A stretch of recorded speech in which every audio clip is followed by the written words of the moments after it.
Thank you very much. I hope you all have enjoyed your lunch. I was able to enjoy beautiful pictures of Nairobi from the air, and it made me very nostalgic. I lived in Kenya for several years and loved every year that I spent there. Um, what I would like to do today is to step back a little bit and just reflect on financial health. And hopefully, the things that I will talk about will give you some ideas about how to use financial health and how to apply it in policy. I can also respond. I will talk a little bit about some of the technical measurement issues, and I'm happy to answer more questions at the end on the technical issues, but that is not the main focus of my presentation. So I would like to now share my screen. Let me make sure I know how to do that. It says that participant screen sharing has been disabled, so I cannot, unless something changes, I can't share my screen.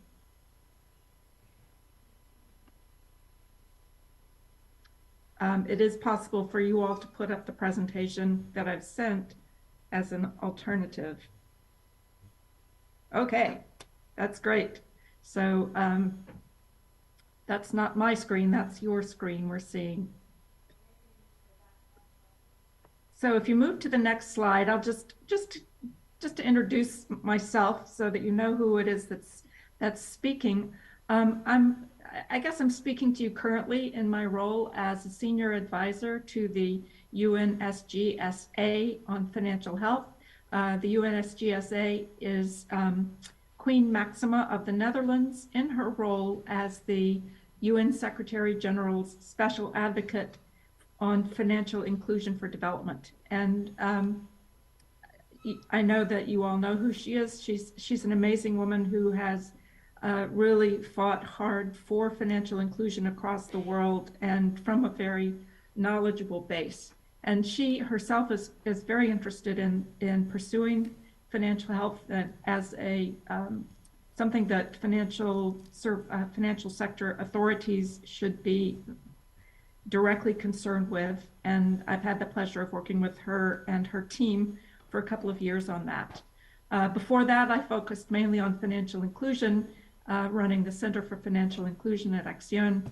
And probably the most important thing I did during that was the SMART campaign, which was a global client protection campaign, which I hope many of the organizations in Kenya participated in as a way to promote industry acceptance of global client protection strategies.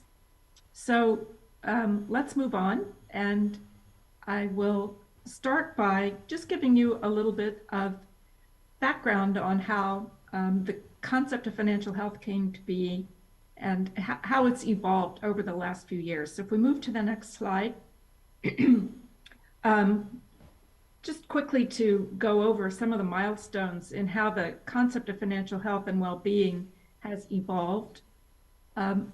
One thing to note is that financial health and well-being in our work at UNSGSA, we use the two terms to mean exactly the same thing. There are some people who have a different point of view and think that they mean two different things, but I think the differences are insignificant really when you are discussing the concepts overall. So to look at how financial health came to be a focused topic, I think it really came out of financial educators who were frustrated by the fact that traditional methods of financial education, they were measuring a person's knowledge, but they weren't measuring whether a person was actually succeeding in their financial lives. And so they wanted to develop a measure that spoke more clearly to whether people's financial lives were working well. But about 10 years ago, financial health began to move out of the sort of financial literacy discussion into the mainstream of financial sector discourse. And I think one of the reasons for that is that some of the first attempts to measure financial health in high-income countries revealed much greater gaps than anyone expected. The U.S. Federal Reserve Bank asked people whether they could come up readily with $400 in an emergency, and the percentage of Americans who said they could not shocked the country, and that really propelled financial health into the spotlight and made it a policy priority. All at the same time, we're just learning so much more all around the world about financial lives through research like the financial diaries. I think another strand of work towards financial health as a priority came from the fact that progress in financial inclusion was occurring, but the question was financial inclusion for what? And were the newly financially included actually healthier? And in fact, we were seeing, and I think Kenya has led the way in raising this question on the world stage probably more than any other. I think another thing that contributed to the focus on financial health was the 2010 financial crisis, because it began to show that financial health gaps were possible predictors of overall financial sector stability. So the weakness in the financial health in the American housing market really was one of the triggers of the world financial crisis. And if we'd been paying attention to the financial health of this sector, of people getting mortgages in the US at the time, that might have helped to forestall such a dramatic financial crisis. The work to look at financial health around the world is much newer, and I'd say it began really around 2017, and Kenya really was one of the first countries to look at how the concepts of financial health look in lower and middle income countries. So where we are today, the current frontier of financial health work, there's many countries are measuring financial health. I would say there may be between 30 and 40 countries who either are currently measuring financial health, have it on their schedule to measure financial health, or have recently done so. So it is becoming a really global concept. On the other hand, in terms of application of financial health to policy and programs, it's really in its early stages. And this is where I want to spend a lot of time today. There's much activity in the private sector, but it's also still fairly nascent. So let's move on to just saying that from my perspective, one of the reasons financial health is so important, and you all are very well aware of this, and it's I'm preaching to the choir here, I know, but I think the reason that we should all keep in mind of why we care about financial health is that using the financial health lens helps policymakers and financial service providers look at financial services through the eyes of the people they serve. And when these quotes are from some research that I participated in that took place in both Kenya and India. And when we asked people what is financial health, what they said just resonated. It shows how important it is to everyone. And I was able to listen in on a little bit of your earlier discussions where you were hearing about the markers of financial health, and it really resonated with me that people all know what it means to be financially healthy, and they care about it quite a bit. It matters greatly to them.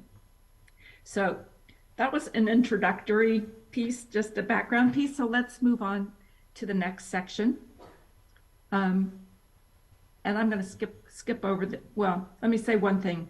Go back to that, and let me say one thing. You've probably seen this before. I think Paul Gumminson's the one who created this slide.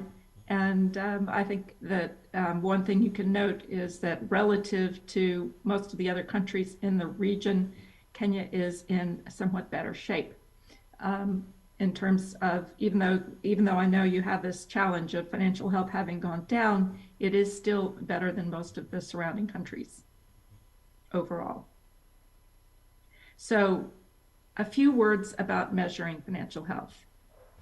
Let's go on to when the UN SGSA Working Group on Financial Health began its work a couple of years ago, the first thing it recognized was that we needed a definition that everybody could agree on financial health.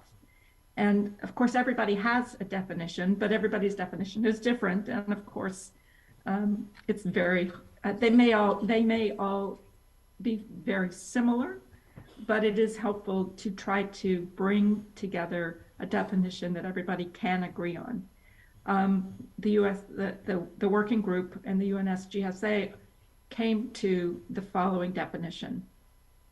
Financial health or well-being is the extent to which a person or family can smoothly manage their current financial obligations and have confidence in their financial future. And part and parcel of the definition are the four elements of financial health: day-to-day, smooth short-term finances, resilience or the capacity to absorb financial shocks, being on track to reach financial goals, and feeling confident and secure about one's finances. And I would just note that, of course, that the first three are very closely linked to the way Kenya measures financial health, and the confidence is not there at the moment, but I know that's one of the things you're thinking about, and I would highly recommend including measure of confidence. And the reason for that is, there are a couple of reasons for that. One is that it captures the issue of stress. And when you look at why financial health matters, one of the reasons it matters so much is because it creates a great deal of stress in people's lives. And this stress, it can lead to many consequences from mental health problems all the way to political problems. And so I think measuring the confidence or the sense of how well someone is doing is an important piece of the overall picture. What's additional to this, and this is something that Mo Khalil, who is going to be one of the panelists in the next section, has brought up, which is that a person's overall assessment of confidence is additional information that's not captured by individual questions, because it assumes that people have a better overall sense than, and there's additional information in that question. And I would say that that has been something that has come up in the United States with the Federal Reserve Bank. The Federal Reserve Bank has its most important survey is this on this topic is the Survey of Household Economic Decision Making. It asks the question that it strongly relies on is an assessment of overall confidence in one's financial situation. And it has found that question to be very robust in measurement. So it really focuses on that question. Let's move on. So one of the ideas that the UNSGSA is really trying to focus on is to have a financial health index, and maybe one can call it a scale, an index. It's not exactly clear to me how much the name matters, but the idea of an index that I think of is to have a short set of indicators that can be used to measure financial health very quickly and easily. And by short, the shortest indicators, maybe 3 questions, the longest, maybe 10 questions. I've seen various forms of financial health indexes that are of various lengths. And I know that's one of the things that you're talking about. We like, at the UNSGSA, we like to talk of this as vital signs. And, with the analogy of financial health to physical health, one thinks about vital signs as the way you tell whether somebody is healthy very quickly. You take their temperature, you take their blood pressure, and you measure maybe a couple of other things, their heart rate. And that is, it doesn't tell you what's wrong with them, but it's a pretty good indicator that something's wrong with them and you need to find out. So if we think vital signs of financial health should be an easy way to come up with a reading on the financial health of either an individual or a population. And so if we have an easy way to measure financial health quickly, we can do so much with it. You can begin to quickly look at the segments of population that need attention. Or you can combine the index on financial health with surveys of other topics so that you can explore the relationship between financial health and other things. And particularly in this case, you want to explore the links between financial health and financial inclusion or the use of financial products. And so that is a very important way to look at issues that are arising within the financial sector.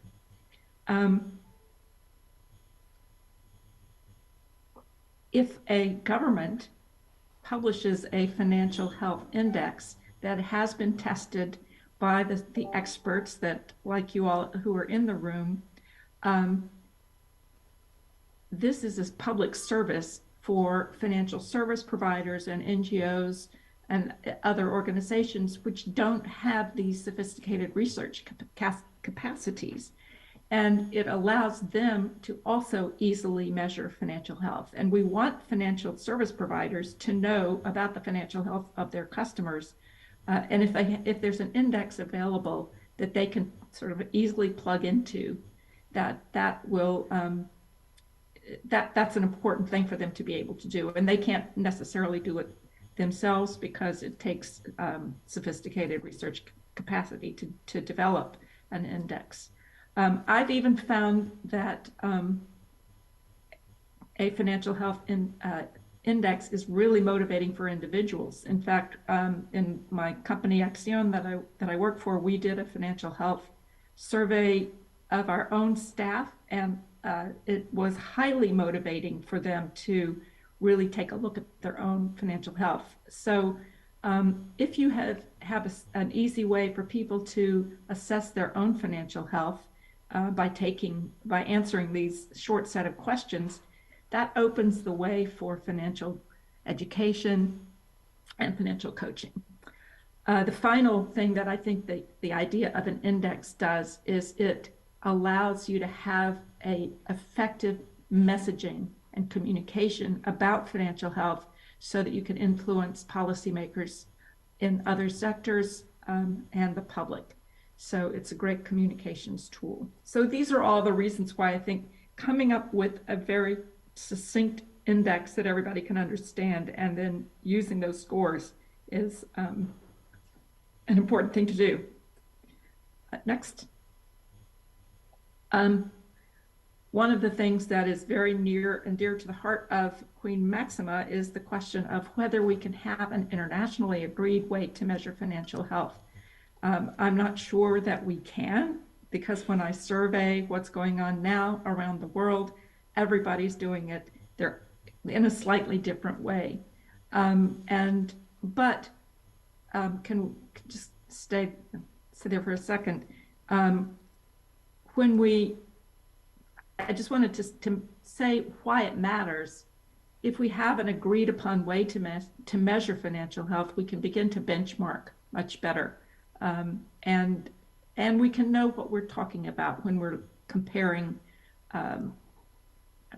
notes with people across the world. So let's think about the possibilities of moving towards an internationally agreed way to measure financial health. Now we can just, continuing on, we can see to the next slide, you can see two approaches. There have been basically two approaches, and I think you dealt with this earlier in the day.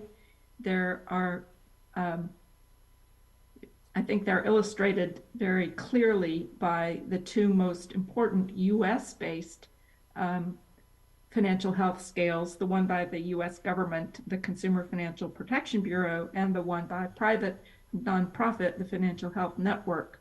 And I think the first comes out of the psychometric research, and is very based on perception.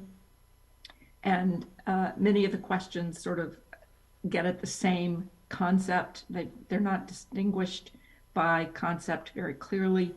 Whereas the second approach, which I think is much more the approach that Kenya has been taking, is to ask questions that are trying to get at a person's objective financial condition, and that therefore have more ready connection to policy relevance.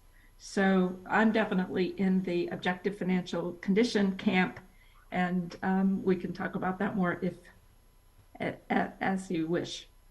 Moving on to the next slide. One of the things that is, when we think about this question, can we all agree on how to measure financial health? I just want to show you how far apart the world is. So what we have here is comparing some of the major ways financial health has been measured by the categories that the UNSGSA has come up with, the four categories: day-to-day, resilience, goals, and confidence. And what you see is that there's just no consistency across these measures. Just to tell you who they are, the CFPB that's the US based, the US government. The OECD is the one that has probably been used in the most countries to measure financial health. The Findex is actually the one that has been used in the most countries, but it doesn't have a formal financial health index. The Financial Health Pulse is in the US, and the CBA is in Australia. And anyway, you can see that there's quite a bit of difference. There's also another thing to point out, is that there's a lot more measurement of day-to-day generally than of some of the other aspects. And finally, one thing to point out that's really kind of surprising to me is that debt status is only measured in one of these key surveys. And you would think that whether a person has a manageable amount of debt would be a key indicator of financial health, but somehow it has not been included in most of the surveys. So this, I think, is a big gap. At any rate, we see that we have a long way to go before we would have any clear agreement. Going to the next slide. We'll move on now to looking at some ways that financial health can be applied in policy. And here, as you recall, at the beginning of my talk, I said that we are at an early stage in this. So what I want to do here is toss out a few ideas of how financial health can be policy relevant. Next slide. So the ways that I would like to talk about it: first, financial stability. As I mentioned earlier, I think that we learned from the 2010 financial crisis that the stability, the financial health of the household sector can actually be an indicator of pending financial crisis. And so it is a key aspect of measuring financial stability. Consumer protection, clearly there's many of the financial health problems that arise are exacerbated by poor consumer protection. And so being able to keep tabs on how financial health is connected to different market products helps you pinpoint the risks that have the greatest impact on consumer lives. And I'll give you an example from mobile money there. Clearly, the use of financial health information encourages financial service providers to make products that are going to help consumers do better at managing their financial lives. It helps you develop tools and advice for consumers, which is relevant for governments. It's also relevant for nonprofits. And I'll give you an example there from the UK that I think is quite good. It shows, I think that we can learn a lot about how to ask good questions in research by using a financial lens in the design of research. For example, I did a meta study of research on savings. I found that many of them, all they measured was whether savings balances went up or down, but they didn't. They would have been much more useful if they had also used a financial health lens to look at how saving actually works for people. Finally, I think measuring financial health is telling us a lot about what's going on in the broader economy, whether people have access to the supports that they need. For example, in many countries, the status of the healthcare system determines a lot about the financial health of the population, because healthcare crises or health crises that are not adequately dealt with by the healthcare system quickly become financial crises for families. So these are just some of the areas, they're very broad, that financial health information can be used in. Let's look at a couple of specific examples where this is being done in the next few slides. Let's skip that slide. So I think the broadest way that you can look at financial health is to design social protection problems that focus on resilience. So an example of that is a perspective on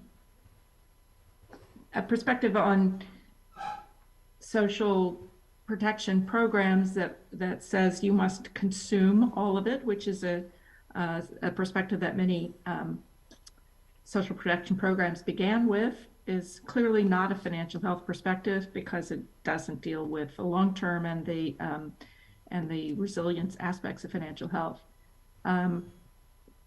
Let's move on, because I know I'm using time, and I want to get at a couple of other things more importantly. I wanted to look at the mobile money question, because recently I had a chance to participate with GSMA in an assessment of how financial health impacts their work.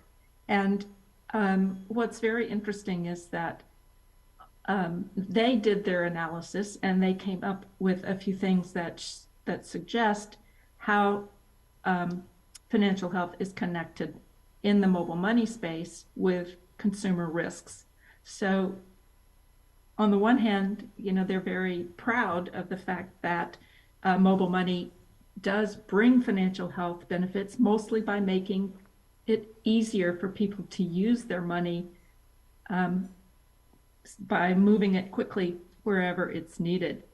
And at the same time, when they look at so there's many positives, but they are pinpointing that there are risks, and the two risks that they generally identified had to do with security and over-indebtedness. And so what they did by doing an analysis of the way that financial health interacts with mobile money, they really began to focus in the next slide into the risks that come from financial health, and then are able to develop more of a program to both protect consumers and support by having higher standards of security and oversight of the credit providers who use mobile money networks, and on the other side to provide more support to consumers to be able to use their products without mistakes and recognize potential frauds and resolve them when they happen. So although all of these things may be something that mobile money providers could have come up with without a financial health lens, using the financial health lens really helps make it gel, pull it all together, and show the priorities that that are most important. So the next example is really shows, I think the UK is the country that has done the most thorough analysis of financial health that then resulted in a set of policy actions. And so the UK created this organization called the Money and Pensions Service, which did a detailed, in-depth look at the financial health of people in the UK. And based on the research, it came up with 5 priorities. And so then it developed its strategy around these 5 priorities, which include financial education, includes increasing savings habits.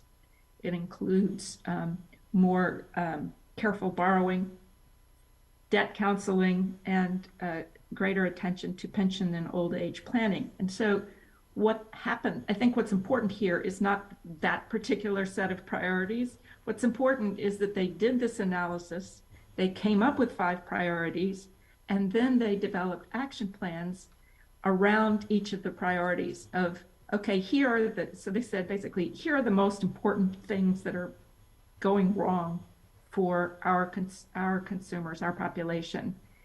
Let's develop action plans around each of them.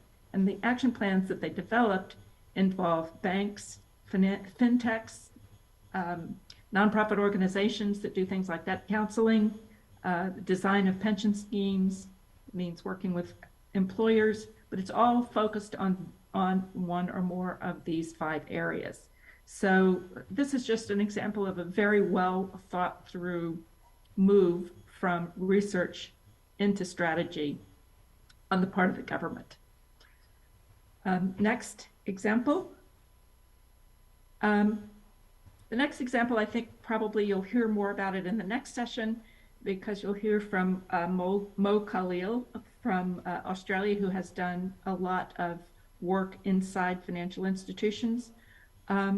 But really, in terms of overseeing financial institutions, I think that central bank can begin looking at how financial institutions support the financial health of their customers.